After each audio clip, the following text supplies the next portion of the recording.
السلام عليكم ورحمة الله تعالى وبركاته. مرحبا بكم معايا في مطبخ الأحلام. بسم الله والصلاة والسلام على رسول الله.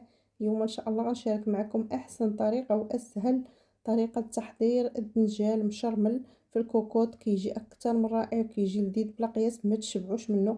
بقاو معايا باش نشوفوا المقادير وطريقة التحضير. أول حاجة خديت هنا الدنجال اللي يكون الحجم ديالو صغير، نقيتو مزيان، غسلتو، حيدت له داك الوراق اللي كيكون فيه، خليت له غير داك الطريبيش كيف ما لاحظتوا. غادي ناخذ الكوكوط، جوج حبات ديال المطيشه محكوكين في الحكاكه الرقيقه، جوج ضريسات ديال الثومه محكوكين ايضا في الحكاكه الرقيقه، قزبر ومعدنوس معلقه كبيره تقريبا. وغادي نحتاجو التوابل، عندي الملحه، عندي القزبر يابس وشويه الكمون وشويه ديال الابزار او الفلفل الاسود. وغادي ندير تقريبا واحد 4 كاس ديال زيت الزيتون، وغادي نحطهم فوق البوطه يتشحروا. هاد المطيشه هذه كتشرمل وكتشحر على المهل. بالنسبه للتوابل اللي ذكرت معكم راه غير نص معلقه صغيره من كل حاجه. اخر حاجه غادي نضيف هي زيت الزيتون، وغادي نحطها فوق البوطه ونمشيو باش نقادو الدنجال ديالنا. ما تنساونيش اخواتي من واحد لايك واشتراك في القناه وتفعيل الجرس باش يوصلكم كل جديد فضلا وليس امرا. خديت هكذا واحد الطبيسيل، غادي ندير فيه شويه ديال القزبور ومعدنوس، تقريبا واحد المعلقه كبيره حتى المعلقه ونص. ضريس ديال الثومه يكون كبير محكوك بالحكاكه رقيقه مليحه، قزبور يابس، شويه ديال التحميره والكمون والبزار او الفلفل الاسود. هادو هما التوابل اللي درت في لاصوص. نسيت ما ذكرتش معكم الفلفل الاحمر او التحميره وشويه ديال زيت الزيتون. وغادي ندير العصير ديال نص حامضه، ضروري هاد العصير هذا كيخلي لينا هاد الدنجال كيجي محمض بواحد الشكل زوين بزاف، واحد البنه فيه كتجي رائعه. الا ما متوفرش الحامض ممكن تعوضوه بواحد المعلقه ديال الخل. هنا نعصر نص حامضه، ناخذ العصير ديالها كامل، واخا شفتوا دوك العظيمات الطحوره حيدتهم. وهنا درت واحد معلقه صغيره مع عمرش ديال الهريسه اللي حتى هي كتعطيهم واحد البنه زوينه بزاف بداك الحرور. صافي غادي نزيد هنا زيت الزيتون باش نحرك هذيك الشرموله مزيان حتى كتنسجم مع ديك الهريسه مع داك الحامض مع ديك الثومه والربيع. كيجي واحد لاصوص اللي زوين بزاف، او شرموله كله كيفاش كيسميها. خديت الدنجال ديالي كيف ما لاحظتوا هو مغسول ومسوح ومحيد له دوك الوريقات اللي الفوق، خليت له غير داك الطريبيش وبقى شاد مزيان.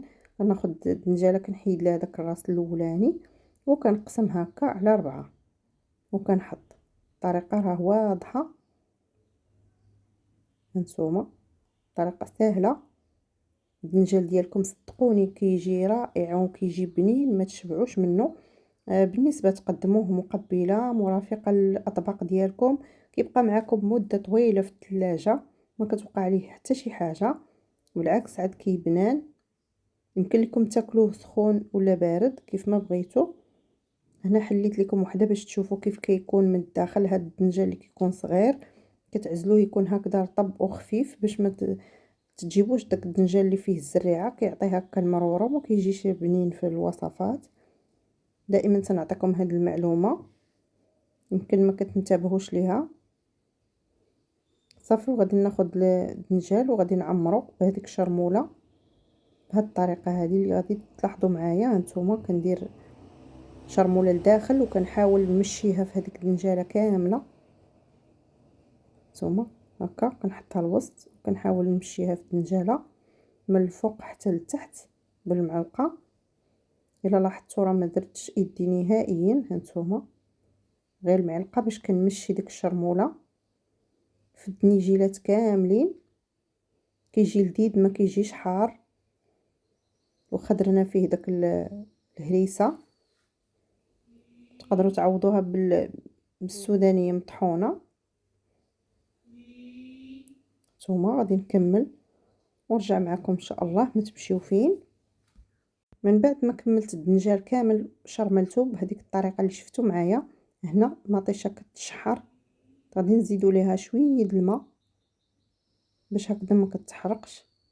ودابا غادي نبداو نحطوا الدنجال ديالنا بهذه الطريقه اللي عاديه. حطوا الدنجال ديالكم كامل بهذه الطريقه، وغادي تزيدوا ليه شويه ديال الماء غليان، غير شي شويه، لان الدنجال ما تياخذش الوقت في الطياب. وحنا ما بغيناش لاصوص تكون ثقيله خفيفه عفوا، بغينا لاصوص تكون هكذا ثقيله اللي غادي نرافقوا بها هاد الدنجال هذا. صافي، وغادي نسد وندير الصفاره ونخلي العافيه تكون مهيله باش هكذا ما يتخطفش لينا ويحرق لينا الدنجال ديالنا. تقريبا 10 دقائق ما كاملاش وحليت على الدنجال. نشوفوا النتيجه، الا مازال خاصو الطياب غادي نزيدوه. غادي تشوفوا كلشي قدامكم. هانتوما الدنجال ما شاء الله طاب ولا زبده، والمريقه ديالو واقفه، ديك لاصوص واقفه. هانتوما صافي، وغندوزو لصحن التقديم او ندوزو باش نقدمو. نتوما قدموا كيف ما بغيتو، تقدروا قدمتوه بشكل فردي، كل واحد كتحطوا ليه الدنيجيله ديالو مع قطعه ديال الحامض، كيجي رائع بالصحه والراحه.